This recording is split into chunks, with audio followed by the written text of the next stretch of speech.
Good evening, you're watching Estuary News, I'm Hugh Riches. Coming up tonight, we'll have a roundup of the latest news headlines, and in the sports, we'll be hearing from the Hull City head coach Nigel Adkins and Scunthorpe United manager Graham Alexander ahead of this weekend's fixtures.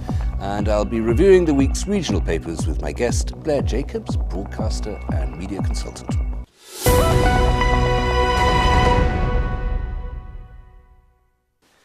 A woman has been charged with the murder of an elderly man near Grimsby. 28-year-old Rachel Flemington appeared at Grimsby Magistrates Court today. She is the granddaughter of 80-year-old James Fish, who was murdered at an address on Grimsby Road in Waltham on Monday morning. She'll appear at Hull Crown Court on Monday. Police are still keen to hear from anyone who was in the area at the time who might have dashcam footage to assist with inquiries. A new university technical college officially opened in Hull today. The Ron Deering UTC has been teaching students a range of specialisms, including IT and engineering, since September. It was officially opened by the former Hull West and Hessel MP and Education Secretary, Alan Johnson. He'll be the school's patron. Mr. Johnson was instrumental in leading a campaign to establish the school. Beverley's newest arts and music festival is just around the corner. Stage 4 Beverley, the 4 regrettably written as a numeral, is returning to the town after its successful inauguration last year. The 4th day has been added to the programme this year, which offers a range of musical genres. Chris Wade, the artistic director of Stage 4 Beverley, says there's something on offer for everybody. It's a winter music festival and it's taking place in the East Riding Theatre in Beverley. Although we've got one venue which is actually outside of the theatre at the Monk's Walk pub just around the corner. So it's a festival with lots of different genres of music, from folk to classical, a bit of jazz, a bit more contemporary music. So hopefully it's going to appeal to a wide range of audiences. Everybody loved it last year. I mean, it was very popular. And throughout the year, actually, the music and drama that goes on here is very popular. People really love the venue, and that helps. I mean, if you think about it, Febuary, you don't want to be going to an outdoor festival, do you?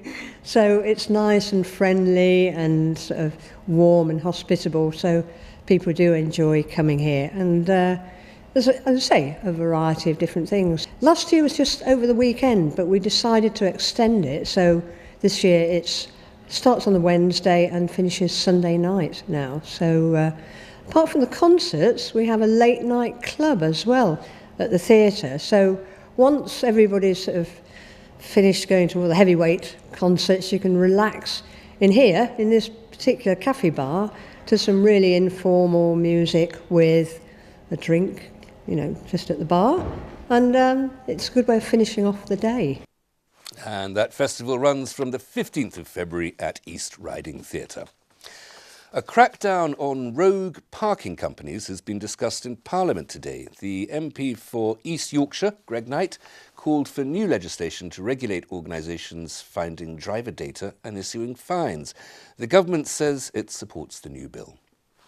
A memorial service takes place in Iceland on Monday, marking the 50th anniversary of Hull's triple trawler tragedy.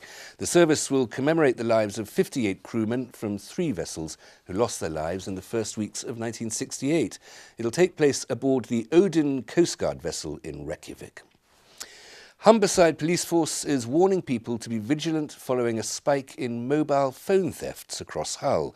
The force has received 9 reports of phones being taken from handbags and pockets in several nightclubs, including Attic and Propaganda. The thefts happened in January. Officers are advising people to register their devices at immobilise.com. A market trader from Skegness has pleaded guilty to selling counterfeit clothing. Amanpreet Singh appeared at Boston Magistrates Court on Monday, charged with the possession of more than 1,000 items of fake clothes and selling them. The items were discovered by Trading Standards in May at Eastgate Market in Ingermells.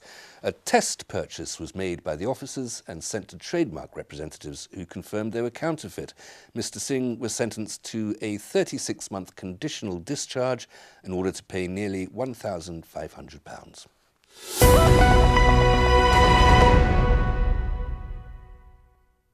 Time now to have a look through the week's regional papers with my guest Blair Jacobs, a familiar broadcaster and media consultant. Blair, welcome. Thank you very much for coming in.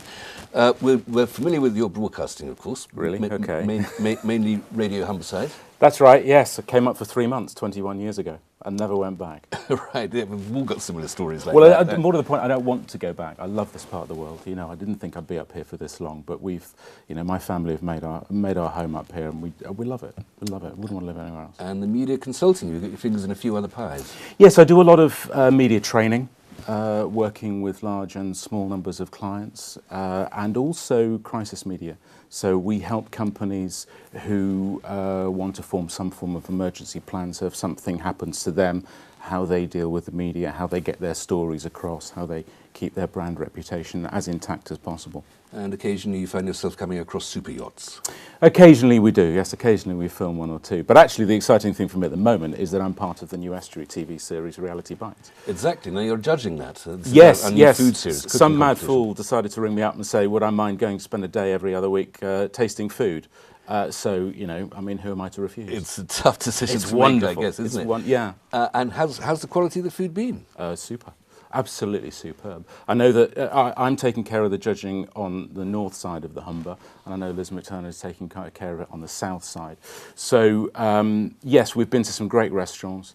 The standard has been excellent. I've had my favourite food, which is sea bass. I love fish. Beautiful fish. So yeah. The last one we did was sea bass. I can't give too much away. No, please but I will say the quality is great. Just remind us when that starts to be broadcast. 22nd is the first. 22nd of February. Yeah. Looking forward to that. Makes me feel hungry already. Yeah, it should be good. What have you found, Blair? You've got a lots of things going on. Parliamentary one first, in the papers. Yes, we'll start with politics, but something that's very close to everyone's heart. It's in the Grimsby Evening Telegraph. Melanie On back in the paper, this time calling for basically an end to the, as they put it in the headline, the extortionate hospital car parking charges.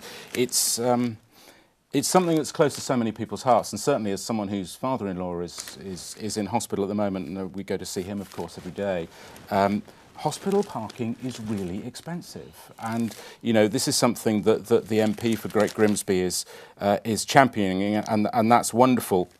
I didn't realise that they'd recently changed the car parking system at the Diana Princess of Wales Hospital in Grimsby, and that was criticised by some, basically saying that you know they could go up to the next tariff of payment purely by the length of time it's taken them to wait to pay for their car parking ticket.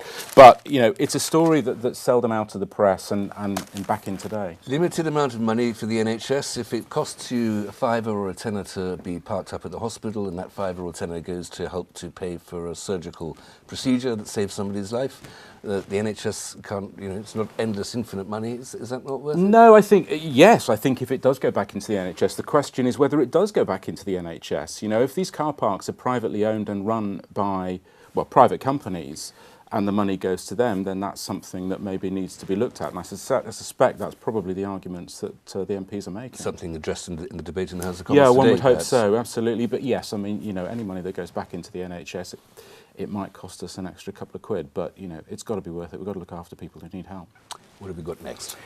This is, it's a story actually that you've mentioned already in the news, or rather a follow-on. This is in the Hull Daily Mail running a story about the headscarf revolutionaries, these extraordinary women who, well, not just following on from the triple trawler tragedy of 50 years ago, but before that as well, were campaigning for better safeguards for their men who were away at sea. You know, their sons, their brothers, their husbands, led by Lillian Bollocker, Big Lil Bollocker. And I remember, you know, when I did a programme for a time called Soapbox on BBC Radio Humberside, and you only had to mention her name and the phones would start ringing. You know, memories. We do memories really well. And the stories of Hessel Road and the women, you know, the 3-day millionaires would come home. They were millionaires. They got masses of money for 3 days. They'd go to the pub. They'd buy a suit. They'd do the things they need to do. And the women would mend the nets. And it's such an extraordinary story. And it's being made into a BBC 4 documentary. I think it's going out on Monday, isn't it? It is going out on Monday. It's to be narrated by the Hull comedian Lucy Beaumont. And it tells the story of these headscarf revolutionaries and what an extraordinary thing they did. Lillian Balocca got quite a lot of abuse as well, because she the did, insistence on putting radios on every ship and various other safety measures, a lot of people blamed her for fishing becoming too expensive as a business and it putting people out of work. Yes, you're absolutely right, but it does beg the question, how expensive is a life? Well, quite. We need to be able to keep in touch with these people, and they need to be as safe as they can. In terrible weather sometimes. They were tough, strong men. Yeah, they really were. I couldn't imagine They really it. were. What's next? This is... We're back on dry land, and again, it's another perennial favourite.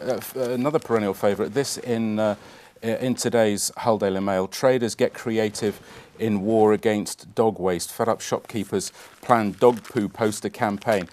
It's. I have a dog. We've spoken before the programme started. We both share a love of dogs, and I just fail to understand why people don't carry a bag, or if they do, they still don't bother to pick up after their animal. It's astonishingly selfish, isn't it? It's a responsibility that we have. You have a dog. It's not just taking it for walks and playing with it in the house. It is, you're there for its care and the care of others around you. It's part of looking after the animal. That's right. And the story, this is a story by Alex Grove of the Mail, basically writing that there are residents in one area of Hull, Chantlands Avenue, who are fed up with people not picking up after their animals. And it goes on to talk about that. But rather than just ranting and raving over it, they're getting a scheme together where all shop owners will have poo bags. We'll have to stop there, Blair, for a moment. No problem. Sorry, join me after the break. We'll continue our review of the week's papers. And in the Sport with Jack, we'll hear from Hull City head coach Nigel Adkins and Scunthorpe United manager Graham Alexander.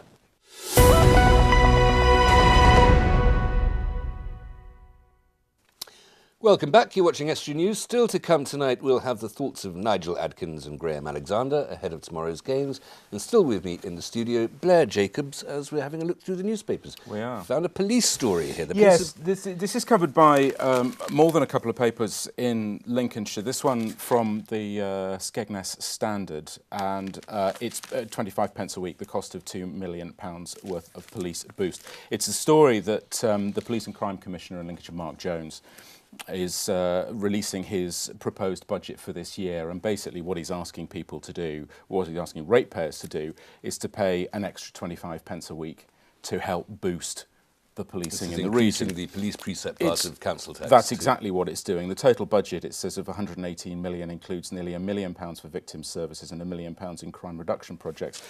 But what I was really encouraged about by reading this piece is that the response to the consultation that went out, that the PCC sent out, was overwhelmingly positive. And the vast majority of people have said in every single tax band, according to this, that they want the highest percentage of people opted for the biggest increase.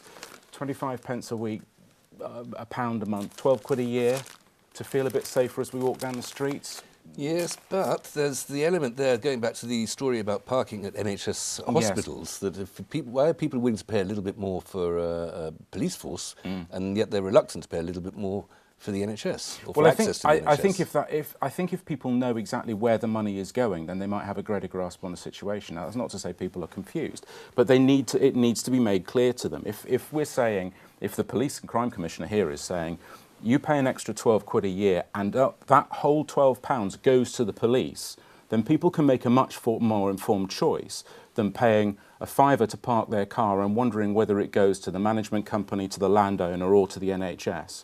And I think if it's clear, then people can make a better choice. This is one of the issues that's sort of general in politics as a whole at the moment. Indeed. This gives the absolutely horrible word, the hypothecated tax idea. So you pay a tax, every penny of that tax, you know precisely that that's safeguarded for one particular purpose. That's right. So you get to the point where this will pay for the Royal Navy, that will pay for the High Court. And then, of course, there's no flexibility in government to decide to no, if things are ring-fenced and you know where it's going, then I think, you either agree with it or you don't, of course. If you don't want to pay it, then you don't want to pay it, and you can make that argument. But as long as you know where it's going, you can make that informed decision. Next story. This is a cheerful one, I think, in Market Raising. Well, this is a really good news. Yeah, following, we hear so much nowadays, don't we, about out-of-town shopping centres, and of course there's a place for them. And they do so, they do provide an awful lot of services for it. And as a result of online banking, I think a lot of banks were closing their branches now. We do so much on the cloud, don't we, or whatever else that we use to pay our bills. This is the story, one in Market Rasen and one in Caister, of two former banks, or buildings that were former banks, that have basically applied to reopen. The owners of the buildings have said, we're going to apply for a change of use, we're going to turn them into shops. One of them, I think, in Market Rasen is going to have a hot food takeaway there as well. That was in the former HSBC bank, and then the former NatWest in Caister, on the corner of Marketplace and Bank Lane, has also applied for a change of use. And these are town centre places. This is bringing hopefully commerce back to the town centre, back to the community. And those old bank buildings tend to be rather splendid Victorian edifices, don't they? Yeah, they're awesome buildings. Some of them. Caryatids holding up the roofs and things these like two here, even just from these fairly obscure photographs, look at. I mean, they're solid. They're Yes, solid buildings. They'll be able to tell a story or two. Certainly. That's what it should be like. You mentioned Absolutely. changes in banking, that everybody's using the digital banking, nobody's actually speaking to another human being. Yeah. I can't remember when I last had a bank manager whose name I knew. No, that's right. When did you last write a cheque? And by that question, I'm not suggesting that you're very mean or anything like that. No, do you know what? Oddly enough, yesterday. Oh, right. But My point is blown then, isn't no, it? but I look back in my chequebook and it was the first cheque I'd written for 18 months. Yeah. So, that was when I wrote it. So we don't do banking the traditional way. Tradition has changed, hasn't it? Money has become abstract. We It's all type in our digital PIN and plastic. code and we have to remember umpteen passwords and wives' maiden names and goodness knows what else to be able to get in to pay someone. Blair, I'd like to think that you can remember your wife's maiden name without I would too like much to effort. think I can as well. Unfortunately, I can. What's this final one here? Final one from me is to do with money again, but it's a lovely story about a piece of furniture was sent to an auctioneer's in Louth, and they found a secret drawer in this furniture. That's Auctioneers always interesting. found a secret drawer, and in it around £10,000 worth of jewellery. How wonderful. I know, it's really great. is discovery. That's a bit better than finding a fiver down the back of your sofa, isn't it? Yeah, or the odd 50 pence that's fallen under the seat in the car. It's a bit sort of Lion, Witch in the Wardrobe, really, isn't it? Secret compartments. It says, after examining the drawers, auctioneers surprised to discover a secret compartment containing gold rings, brooches, bracelets, stick pins, and other items, many dating back to the Victorian period. Sounds fascinating, Lovely, sounds isn't it? beautiful, and sounds like celebrating with a little drink. The story here I found in the Bridlington Free Press, going back to what we were saying about the NHS. This is Louise Canning's friends and family have helped to reach almost £40,000 towards the cost of specialist chemotherapy to treat her MS in Mexico. Okay. And her daughters, Grace 16 and Molly 12, produced and organised a show which was extremely popular, raised this money. And good for them, wonderful. But the question that raises is, why do you have to go to Mexico when we have an extremely sophisticated NHS, even with its parking difficulties, There here? are increased stories, though, now, aren't there, about people fundraising so that they can get treatment abroad, be it in Mexico, be it in America. I mean, the therapy at the moment, or one of therapies at the moment, is to go and swim with dolphins. Well, clearly you can't do that in the UK, but again, you're having to take it abroad. And I think it's because we as a society are becoming we're becoming more savvy. You know, we are, through the internet, finding out about what else is available. Absolutely. Blair, we're going to have to stop there, I'm afraid. I'm just trying to say that Paloma Faith is coming to Market Rasen this summer. I do wish you'd learn to speak properly. I'll be in the front of the queue. Blair, thank you very much. Pleasure to see you. Here's Jack with all the latest sports news.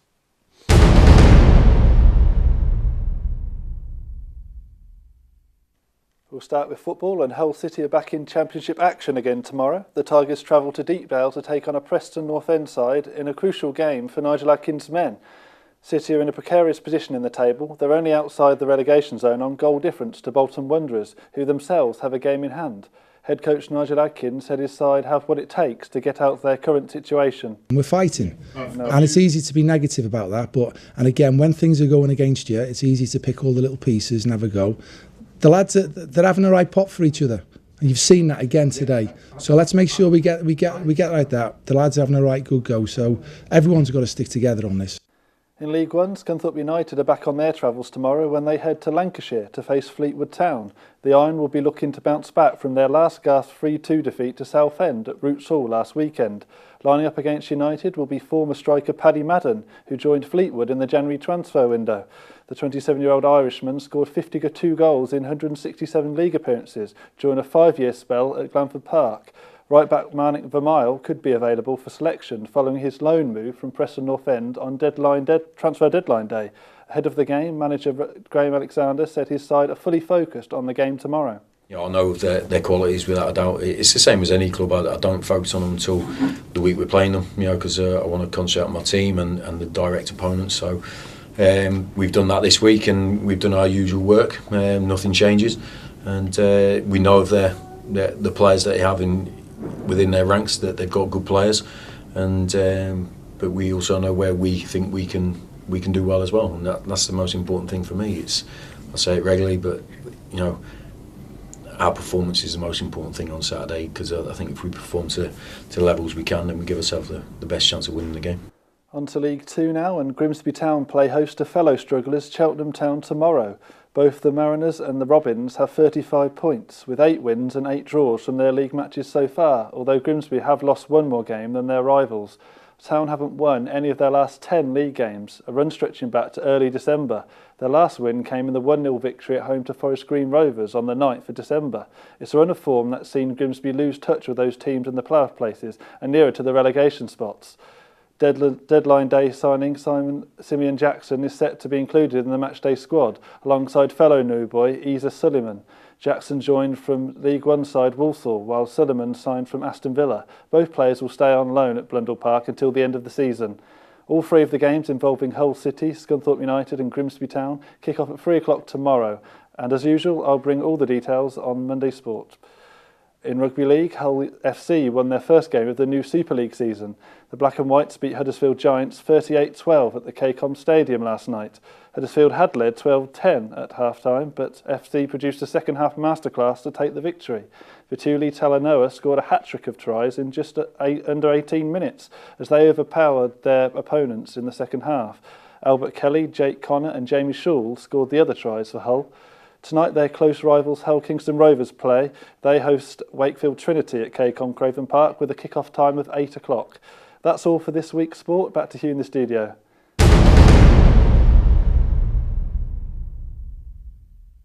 Thanks, Jack. That's it for tonight. If you've a story for us, then please visit our Facebook or Twitter pages, email news@estuary.tv or phone Grimsby 01472 3155553. Write to us at Estuary TV, Duns Corner, DN34 5BQ. Good weekends, good evening.